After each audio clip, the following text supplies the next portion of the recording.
Nearing the finish line. Today's coverage begins as the U.S. presidential candidates bring their campaigns to an end. I'm Carl Azus. First up, the Federal Bureau of Investigation says it's come to the same conclusion that it reached in July concerning Democratic presidential nominee Hillary Clinton. It says she should not face criminal charges for her controversial use of a private email server while she was Secretary of State. 11 days before the election, the FBI said it had found new emails related to the investigation. Yesterday, the agency said it had reviewed them and that they did not change the FBI's opinion. Meanwhile, the candidates themselves spent the weekend making their final appeals to Americans. I'm asking you to dream big because with your vote, we are just 3 days away from the change you've been waiting for your entire life. I want to be the president for everybody. Everybody who agrees with me, people who don't agree with me, people who vote for me, people who don't vote for me.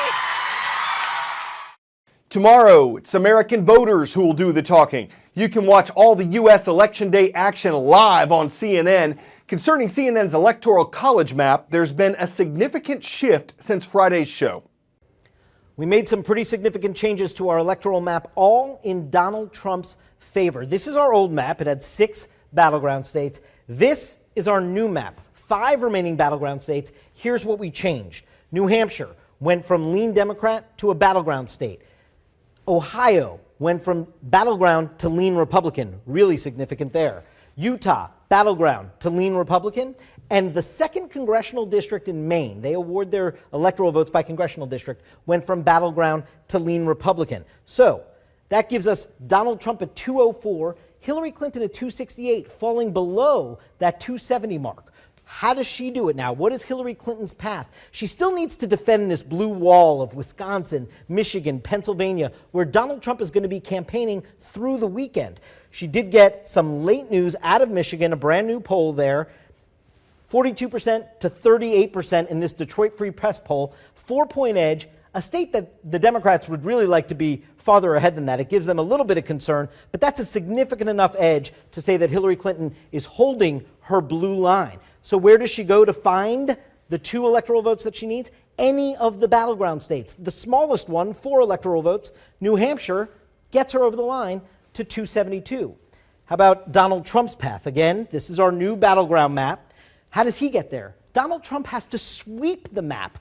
Let's start adding to his 204. Nevada, Arizona, Florida, North Carolina, New Hampshire. I've given him all the battleground states. That only gets him to 269. Where does he go to find that extra one? Well, remember, Nebraska also awards its electoral votes by congressional district. That little yellow area around Omaha, that is the 2nd congressional district, and it is a true battleground. So, if indeed Donald Trump can win that congressional district in Nebraska, let's give it to him. Boom, he gets to 270 electoral votes. He's got a steep hill to climb. It's a little less steep than it was yesterday. Hillary Clinton still has the control of the electoral map. So what was that map based on? 1, history, how people voted before. 2, future, how polls say they'll vote on Election Day. And 3, the present, how they're voting so far. 37 U.S. states allow some form of early voting. We do have some results for you now, but you'll see how even those are making this election tough to predict. Nearly 37 million people in 39 states across the nation have already cast their vote before Election Day. 2 states we're going to look at first is Florida, where more than 5.7 million people have already voted.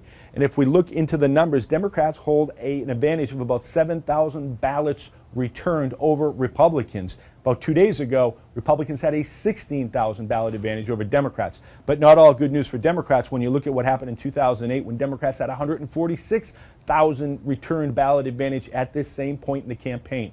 Let us dig deep into the demographics, though, and see who's participating. African Americans are participating about 12.8% in the early vote, Hispanics at 14.4%, 2 key constituencies for Hillary Clinton. If we look, though, what happened in 2008, African Americans were at 16.1% at that time, and Hispanics were at 10.1%. However, if you look right here, even though we're seeing about 71,000 more African Americans have actually cast their ballot in 2016 than 2008. The share of the electorate has dropped by a little more than 3%. Good news, though, for Democrats and Hillary Clinton is that we're seeing this right here, this Hispanic participation increase by about 4.3% or 363,000 more ballots. Let us go up the coast now to the state of North Carolina, where more than 2.5 million people have already cast their ballots. And if we look at who has a lead there, Democrats outpacing Republicans by 266,000 ballots returned.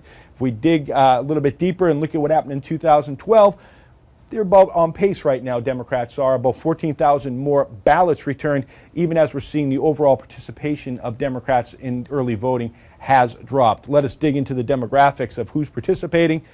African Americans at 22.4%, Hispanics at 1.9%.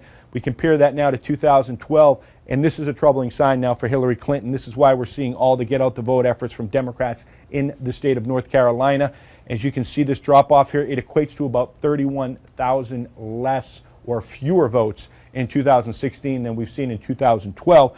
Hispanic votes has increased by about 22,000. Florida, North Carolina, two key states in this race for the presidency. We'll keep an eye on them all the way through election night. Almost all of the U.S. has now switched back to standard time. That's what it's called when daylight saving time is over. And if you turned your clock back Saturday night, you might feel more refreshed by the extra hour of sleep. You might also feel more depressed. A new study out of Denmark, which also observes the time change, looked at the number of people diagnosed with depression between the years 1995 and 2012. It found that depression diagnoses increased by 11% immediately after the switch from daylight saving to standard time. The cases of depression went away after a couple months. The change does give us more daylight in the morning hours, but less in the afternoons. So one psychiatrist says a way to fight time change depression could be to take a walk after sunrise or brighten up your rooms in the morning. But why have the time change in the first place?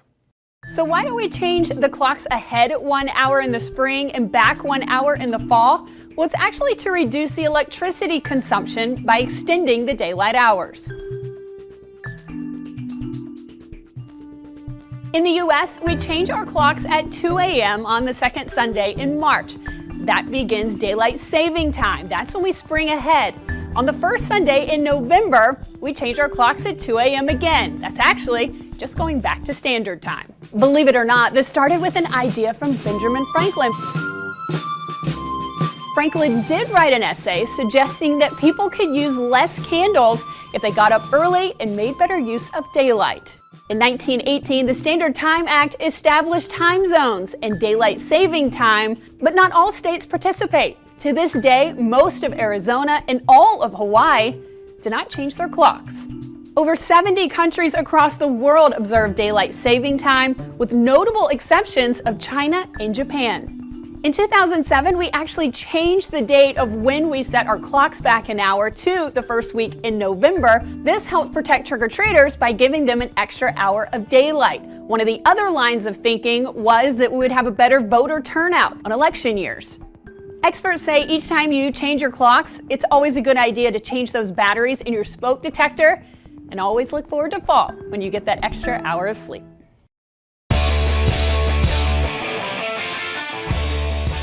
The race to the White House may be characterized as a marathon. Here's what a real one looks like. The New York City Marathon, the biggest 26.2-mile race in the world. More than 50,000 ran it yesterday. At the first one in 1970, 126 men and 1 woman ran it. According to ESPN, more than 60,000 bottles of water were on hand this year, 65,000 cups of coffee, almost 2,000 portable toilets, and more than 14 million bananas. Because some would say running 26 miles is bananas, and just finishing makes people go bananas, unless of course they take it all in stride. And while you don't have to be well heeled to run, you'll have to heal afterward, having exerted a marathon of effort. It takes drive to run in a day what many runners don't drive in a day, and tonight keep going for the victory. I'm Carl Azuz. Stay in step with us for election news throughout the week.